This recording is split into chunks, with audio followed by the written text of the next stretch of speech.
민주당의 이 같은 의혹 제기에 오히려 국민의힘이 강하게 반박하는 모습입니다. 명확한 증거가 없어 민주당의 역풍이 부는 걸까요? 아니면 반전이 있을까요? 국회 출입하는 이승민 기자와 뉴스 추적 이어갑니다.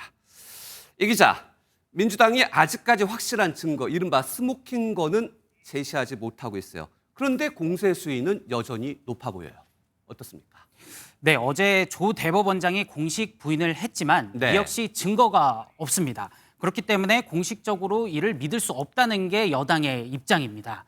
그리고 12.3 비상계엄 사례도 언급하고 있습니다. 처음에는 소문이었지만 실제 일어난 만큼 수사로 확실히 밝혀야 한다는 겁니다. 만약 그때 조사를 했다고 하면은 검찰이 했다고 하면은 계엄이 안 날 수도 있어요. 그렇지 않습니까? 일단 이제 조 대법원장이 한덕수 전 총리와의 만남은 부인을 했어요. 그런데 한 가지 더 의혹이 있잖아요. 조 대법원장이 윤석열 전 대통령을 만났다는 의혹.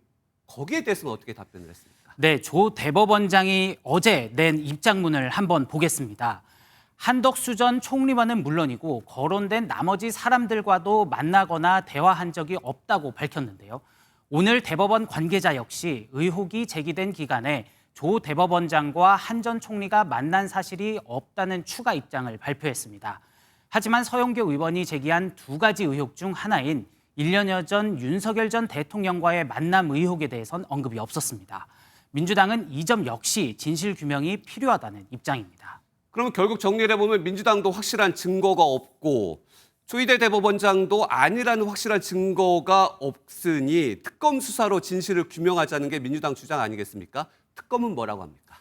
네, 특검 수사 같은 경우에는 현재로서는 이루어지기가 어렵다고 보여집니다. 네. 왜냐하면 내란 특검은 반드시 내란과 외환과 관련이 있어야 되는데요. 네. 내란 특검 관계자는 기본적으로 특검법상 수사 대상이 되는지가 중요하다면서 내란 특검 수사 대상은 내란, 외환과 관련이 있어야 한다고 설명했습니다.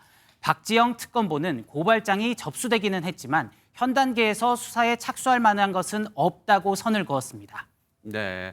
그럼 일단 특검은 수사하기가 어렵고 그런데 국민의힘에서는 이를 청담동 술자리 시즌2라고 하고 있잖아요. 그런데 그 수사는 경찰이 했었잖아요. 그럼 이번에도 경찰이 수사할 수는 없을까요? 네, 일단 명예훼손죄는 피해자, 그러니까 조 대법원장의 고소 없이도 수사와 기소가 이루어질 수 있습니다. 네. 제3자의 고발이 있으면 당연히 수사에 착수할 수 있는데요.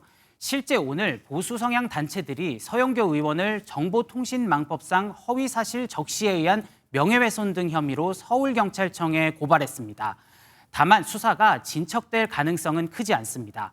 조 대법원장이 경찰 조사 과정에서 피해 사실을 주장해야 수사가 순조롭게 이루어집니다.